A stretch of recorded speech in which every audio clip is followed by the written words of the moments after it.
Have you ever wished for a clear roadmap for your spiritual life? You know, a guide that's not just deep and profound, but actually practical? Well, that's exactly what we're diving into today with a classic text that does just that. So what are we looking at? This is the Book of Assistance by Imam Al-Haddad. And yeah, it was written centuries ago, but it is an incredibly powerful and concise manual for spiritual growth that feels like it could have been written yesterday. Honestly, just think of it as a timeless GPS for the soul. So what was the whole point of it? Well, the author himself said he wrote it for people who genuinely desire to follow the way of the afterlife. It's designed to cut through all the noise and give you a clear, step-by-step path if you're looking for a deeper, more real connection with God. Okay, so to get our heads around this path, we're going to walk through the 5 key stages the book lays out. We'll start with building the foundation inside, then move to devotion, then the principles that guide you, how to act in daily life, and finally, what the heart is really aiming for. First up, the foundation within. Now this is absolutely crucial. The book makes it so clear that the journey doesn't kick off with some big flashy action. Nope, it starts inside with the state of your heart and your mind. Because without that inner core being right, everything you do on the outside can feel, well, kind of empty. So Imam Al-Haddad boils it all down to 3 inner pillars. These are like the bedrock for the entire path. You've got certainty in your faith, the right intention behind everything you do, and a constant state of vigilance or awareness of God. And I just love how he describes this first pillar, certainty, or Yaqin. It's not just, a casual belief. It's a faith that is so powerful, so firm, it's like a towering mountain that doubts can't even begin to shake. That's your starting point. Without that, everything else is just built on sand. And then you have this third pillar, vigilance, or Murāqaba. This is all about a deep, profound kind of mindfulness. It's the constant knowledge that God is aware of you, which just naturally steers you toward doing good and away from what's wrong. It's really the ultimate form of accountability. Okay, so once that inner foundation is solid, where do we go next? Well, the path logically moves outward. This is where the rubber meets the road, where you translate that internal belief into real, consistent, disciplined actions that bring it to life. And the book gets super practical here. It lays out a daily structure for a seeker's life, built around these key practices. And they're not random. They're all designed to forge and maintain a strong connection. We're talking about the daily prayers, reading the Qur'an, always seeking knowledge, and the practices of remembrance and deep reflection. The advice on reciting the Qur'an is especially beautiful. The point isn't to just race through the words. It's about being totally present, actually understanding what's being said, and trying to feel the incredible greatness of the one who is speaking to you through those words.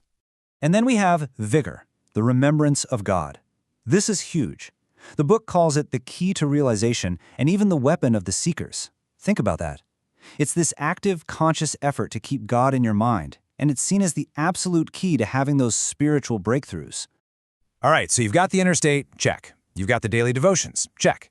The next layer is all about the ethical principles that should guide every single part of your life. This is the wisdom that makes sure all your actions are aligned with a higher purpose. Here's a fantastic example, the idea of cleanliness. We might immediately think of physical things like washing before prayer, but the book puts a huge emphasis on inward cleanliness, purifying your soul from things like pride or envy or the need to show off. And that is treated as being just as important, if not more so. So where do all these principles come from? Well, the ultimate guide, the complete model, is the Sunnah, the way of the Prophet Muhammad. His life, his words, his actions, they all serve as the practical template for how to live a life that's pleasing to God. And this is just a perfect everyday example. The guidance gets so specific that it even covers table manners, like eating from the side of the bowl. Why? Because it's believed that blessings descend into the middle. It just shows you that no action is too small to be filled with spiritual purpose. Now this brings us to a really critical point. A true spiritual path isn't something you do all by yourself in a bubble. The book makes it clear. All this inner work, it has to show up in how you treat other people and deal with the world around you. This is the real-world test of your progress. And the book is crystal clear about what this looks like. It's about being good to your parents, keeping family ties strong, being kind to your neighbors, showing compassion for all living things, and actually helping people who need it. At the end of the day, your social conduct is your spiritual report card. And finally, we get to the heart's destination. This is the ultimate goal. This final section is all about those refined inner qualities, the beautiful character traits that are the real fruits of this entire journey. And where does this process of refinement begin? It starts with repentance, or Tawba. The book calls it the foundation for everything that comes after. And it's not a one-time thing. It's a continuous process of turning back to God from every single mistake, whether it's an action, a word, or even just a thought. And this part is just brilliant. It talks about the core balance you need between hope and fear. Hope in God's mercy inspires you to do good things, and a healthy fear or awe of God's majesty holds you back from doing wrong. The book uses this perfect analogy. They have to be balanced, just like the two wings of a bird, for the soul to fly straight. So there you have it, a complete roadmap for the soul that takes you from your deepest inner state all the way to your daily actions. It's a comprehensive path that was laid out centuries and centuries ago.